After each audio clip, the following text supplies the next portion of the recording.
فعالیت دوم در قسمت عملیه انبساط و انقباض هوا. در این فعالیت ما شما به یک ظرف شیشه‌ای یک عدد تخم مرغ که پوست شده باشه، یک دانه لایتر یا گوگرد و یک مقدار توته کاغذ ضرورت داره. روش کار چه قسم است؟ شما یک ظرف را انتخاب کنین یا یک بوتل را انتخاب کنین که هرگاه تخم مرغ در حالت عادی در اینجا قرار بدیم از دهانه بوتل عبور نکنه.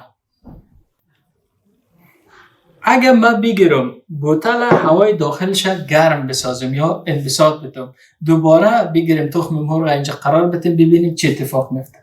و یک توته کاغذ میگیرم، البته شما احتیاط در نظر بگیرین که کسی نسوزانین یا خود نسوزانین. یک توته کاغذ در نظر میگیرم،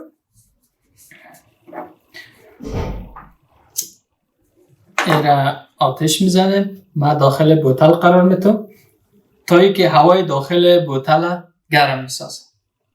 شما میبینید اکسیژن داخل بوتل مصرف شد و چی خاموش شد کاغذ. این بار من تخم اینجا قرار میتم ببینیم چی کار میشه.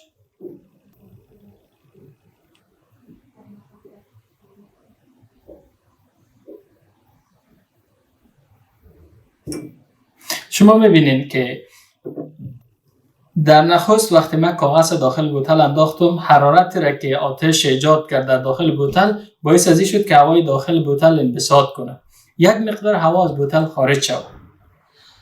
وقتی تخم مرغ ماندم در دهانه بوتل و اجازه دادیم تا دوباره بوتل کمی سرد شود.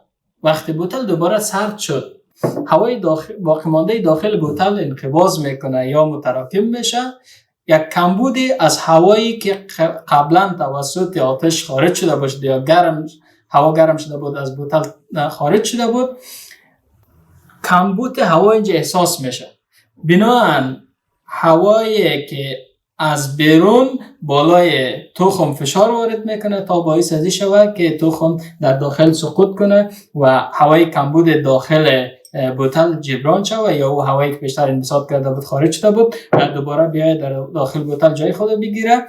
در اینجا یک تفاوت فشار در داخل بوتل و خارج بوتل ایجاد میشه، فشار خارجی بیشتر میشه و باعث ازی میشه که تخم داخل بوتل هدایت کنه که هوای کمبود جبران شود. و این هم یک فعالیت برای نشان دادن عملیه انبساط و انقباض در هوا.